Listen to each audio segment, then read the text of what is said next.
ఆంధ్రప్రదేశ్లోని విద్యార్థుల భద్రతపై మరోసారి ప్రశ్నలు తలెత్తేలా చేస్తూ దారుణ ర్యాగింగ్ ఘటన వెలుగు చూసింది. పల్నాడు జిల్లా దాచపల్లి ప్రభుత్వ జూనియర్ కాలేజ్లో ఇంటర్ ఫస్ట్ ఇయర్ చదువుతున్న ఓ విద్యార్థిని 5 సెకండ్ ఇయర్ విద్యార్థులు ర్యాగింగ్ పేరుతో చిత్రహింసలకు గురిచేశారు. బీసీ హాస్టల్లోకి తీసుకెళ్లిన తర్వాత బాధితును కొట్టి కరెంట్ షాక్ పెట్టి చంపుతామంటూ బెదిరించారు. ఈ ఘటనలో విద్యార్థులకు తోడుగా ఉన్న బయట వ్యక్తి పాత్ర కూడా ఉందని సమాచారం. విషాదకర విషయం వెంటనే ఈ ఘటనకు సంబంధించిన విద్యార్థులంతా మైనర్లు కావడమే బాధితుడి ఫిర్యాదు మేరకు పోలీసులు విచారణ ప్రారంభించారు. ఈ ఘటన విద్యా సంస్థల భద్రతాపరమైన చర్యలపై మళ్లీ విమర్శలకు దారితీస్తోంది.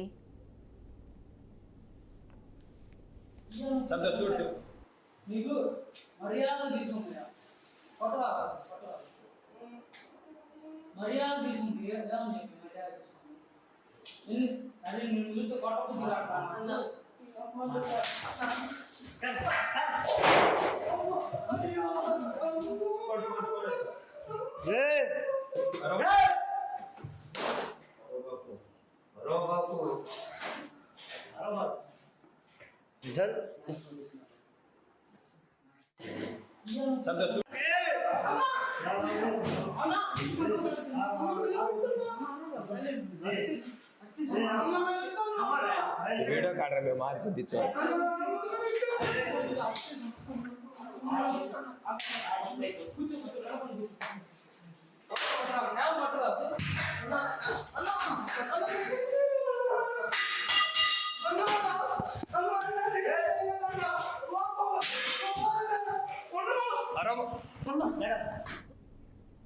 కాగా ఈ ఘటనపై డీఎస్పీ జగదీష్ కీలక వ్యాఖ్యలు చేశారు. ఈ సమావేశంలో డీఎస్పీ జగదీష్ మాట్లాడుతూ సోషల్ మీడియాలో వస్తున్న వార్త అయితే ర్యాగింగ్ అంటూ వస్తున్న వార్త పూర్తిగా అవాస్తవమని, దీనిపై పూర్తిగా విచారణ జరుపుతున్నామని, వెంటనే విక్టిమ్ మైనర్ బాలుని అదుపులోకి తీసుకుని విచారిస్తున్నట్లుగా డీఎస్పీ తెలిపారు. జరిగిన ఘటనపై కేసు నమోదు చేస్తున్నట్లు డీఎస్పీ తెలిపారు.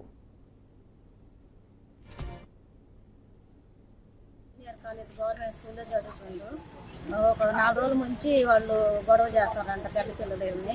మరి నిన్న 7వ తారీఖు 4వ తారీఖు రోజు పుట్టుకాడికి వెళ్దారా నేనేం చేయాలని తీసుకెళ్లారంట. ముందు ఒక అబ్బాయిని తీసుకెళ్లారు, వికలాంగ అబ్బాయిని కొట్టి పంపించారంట. ఆ అబ్బాయి మా అబ్బాయి చెప్పలేదు. అది తెలియకుండా ఈ అబ్బాయిని కూడా పుట్టుకాడికి వెళ్దారా ఏం చేయాలి కొనుక్కొచ్చుకున్నారా అని క్లాస్ బిల్లకు తీసుకెళ్లారంట. 2:30 గంటలు కొట్టారంట రూమ్లో. నిమ్మోళ్ళకి ఎవరికని చెబితే మళ్ళీ స్కూల్కి వస్తావు మళ్ళీ చంపేస్తామరా నిన్నని చెప్పారంటండి. మాకు చెప్పలేదు. ఈరోజు వీడియో వచ్చాక మాకు తెలిసింది. ఎందుకు చెప్పలేదు అయ్యా మాకంటే వాళ్ళకు చంపుతామన్నారు కొడతామన్నారు, అందుకే నేను చెప్పలేదు. హాస్టల్ తీసుకెళ్ళి కొట్టారు. హాస్టల్ ఎట్టుందో మాకు తెలియదు. ఉన్నారు లోన, మిగతా వాళ్ళు తీసుకొస్తారు. మా అబ్బాయి ఫస్ట్ ఇయర్ చదువుతున్నాడు దాచపల్లి జూనియర్ కాలేజీలో. మా అబ్బాయిని ర్యాగింగ్ పేరుతోటి సెకండ్ ఇయర్ పిల్లగాళ్ళు 5 కలిసి దారుణంగా కొట్టి కరెంట్ షాక్ పెట్టబోయారు. మీ ఇంట్లో కనుక చెప్తే రేపు మీ ఇద్దరిని చంపేస్తామని బెదిరించారు. 4 రోజుల నుంచి కొడుతున్నారు. అయితే ఈరోజు వీడియోలు చూసి మేము పోలీస్ స్టేషన్కి రావడం జరిగింది. పోలీస్ స్టేషన్లో కంప్లైంట్ చేశాము. అయితే వాళ్ళని తీసుకొస్తామని చెప్పారు, ఇంకా వాళ్ళు రాలేదు. మా అబ్బాయి రైట్. ఇదే అంశానికి సంబంధించిన పూర్తి సమాచారాన్ని మా ఏపీ బ్యూరో చీఫ్ సాంబశివరావు మరింత సమాచారం అందిస్తారు. సాంబశివరావు, చెప్పండి అసలు ఏం జరిగింది ఇది?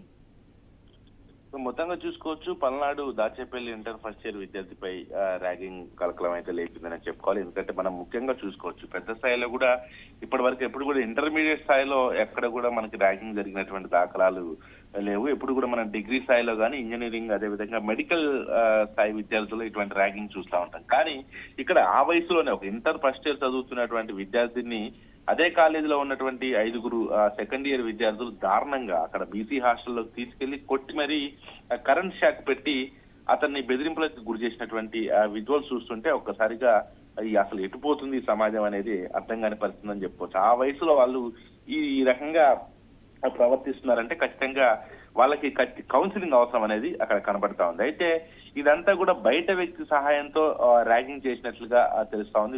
విచారణలో అయితే నిజాలు కూడా బయటకు వచ్చినటువంటి పరిస్థితి అయితే ఉందని చెప్పుకోవచ్చు. ర్యాగింగ్ ఘటనపై ఇప్పటికే డీఎస్పీ జగదీష్ కూడా ఆసక్తికర వ్యాఖ్యలు చేశారు. మీడియాలో వస్తున్నటువంటి ర్యాగింగ్ ఘటన అవాస్తవం, పుకార్లు నమ్మొద్దని చెప్పేసి కూడా ఒక పక్క జగదీష్ చెప్తున్నటువంటి పరిస్థితి అయితే ఉంది. అయితే ఈ నేపథ్యంలో బాలుని విచారిస్తున్నామని చెప్పేసి కూడా వెల్లడించారు. మరి అసలు ఏం జరిగింది అంటే ఇది ర్యాగింగ్ తో జరిగిందా లేకపోతే అక్కడ ఎందుకంటే ర్యాగింగ్ కలకరాన్ని వస్తున్నటువంటి కథనాలని చూస్తున్నది మరి లేకపోతే ఇతర కారణాలు ఏమైనా ఉన్నాయా? మరి ప్రస్తుతం మరి ఆ విద్యార్థికి అది అక్కడ ఉన్నటువంటి, ఎందుకంటే అక్కడ ఒక బయట వ్యక్తి ఉన్నాడు, ఒక పక్క అతన్ని దారుణంగా వాళ్ళు అతనిపై దాడి చేస్తున్నటువంటి పరిస్థితి ఉంది, ఇతర వ్యక్తులు కూడా ఉన్నారు, ఒక పక్క కొడుతున్నారు. మరి ఇందులో అసలు ఎందుకు అతనిపై దాడి చేయాల్సి వచ్చింది అనేది మాత్రం పూర్తి స్థాయిలో ప్రస్తుతం అయితే డిఎస్పీ విచారణ చేస్తా ఉన్నారు. విచారణ చేసిన తర్వాత దానిపై పూర్తిగా ఒక కొలిక్ అయితే వచ్చే అవకాశం కనపడతా ఉంది. మరి ఆ బాలుడిపై ఎందుకు వాళ్ళు దాడి చేశారు, అది కూడా 5 విద్యార్థులు, అందులో ఇంటర్ సెకండ్ ఇయర్ చదువుతున్నటువంటి విద్యార్థులు, అది కూడా బీసీ హాస్టల్. మరి హాస్టల్లో ఇంత జరుగుతుంటే మరి వాటిని ఏం చేస్తా ఉన్నారు, అక్కడ ఉన్నటువంటి వాటిని ఎటు వెళ్ళారు, మరి ఇంత జరుగుతున్నా కూడా వాటిని ఎందుకు పట్టించుకోలేదు, మరి ఇందులో ప్రధాన కారణాలు ఏంటి అనేది కూడా పూర్తి స్థాయిలో విచారణ చేస్తే నిజాలు అయితే బయటకు వచ్చే అవకాశం అయితే కనబడతా ఉంది. అయితే ఆ బాలుడు కుటుంబ సభ్యులైతే కనుక ఇది ర్యాగింగ్ చేసి ఇలా కొట్టడం జరిగింది, వీడియో వచ్చేంత వరకు కూడా బాలుడు చెప్పలేదని అంటున్నారు. కానీ డిఎస్పీ జగదీష్ మాట్లాడే వ్యాఖ్యలు చూస్తే ఇది ర్యాగింగ్ అని చెప్తున్నారు, కానీ దానికి సంబంధించిన పూర్తి వివరాలు అయితే లేవని చెప్తున్నారు. అంటే మరి దీన్ని ఏ విధంగా చూడాలంటారు మనం? అంటే ముఖ్యంగా ఎందుకంటే మరి అక్కడ విపరీతంగా బాలుడిపై దాడి చేస్తున్నటువంటి నేపథ్యంలో మరి ఇందులో ర్యాగింగ్ ఉండే అవకాశం లేదని డిఎస్పీ చెప్తున్నటువంటి పరిస్థితి ఉంది. మరి అక్కడ ఆ పూర్తిసారి కూడా ఒక బయట వ్యక్తి ఉండటం, మరి దీంట్లో ఇతర కారణాలు ఏదైనా అంటే ఆ బాలుడికి వాళ్ళకి మధ్య ఏదైనా గొడవలు ఉన్నాయా, మరి ఎందుకు బయట వ్యక్తి వచ్చారు, ఎందుకు కొడతా ఉన్నారు, అందులోటి ఒక బీసీ హాస్టల్ కి వెళ్ళి దారుణంగా దాడి చేయటం, అబ్బాయిని కొట్టడమే కాకుండా తీసుకెళ్లి కొట్టి కరెంట్ షాక్ పెట్టి బెదిరింపులకి గురి చేయడం, అతన్ని అంటే మానసికంగా తీవ్ర ఇబ్బందులకి గురి చేశారు. అయితే మరి ఈ నేపథ్యంలో మరి ఎందుకు అతన్ని అసలు ర్యాగింగ్ లో విచారణ నిజాలు ఏమున్నాయి దీంట్లో, అందులో వస్తున్నటువంటి దాంట్లో ర్యాగింగ్ అని వస్తున్న దాంట్లో వాస్తవాలు లేవు, పుకార్లో నమ్మొద్దని చెప్పి ఒక పక్క డిఎస్పీ చెప్తున్నారు. కానీ క్లియర్ గా అక్కడ ఒక విజువల్స్ లో ఒక హాస్టల్లో తీసుకెళ్లి అక్కడ ఆ బాలుడిపై దారుణంగా దాడి చేసినటువంటి దృశ్యాలు కూడా మనం చూస్తా ఉన్నాం.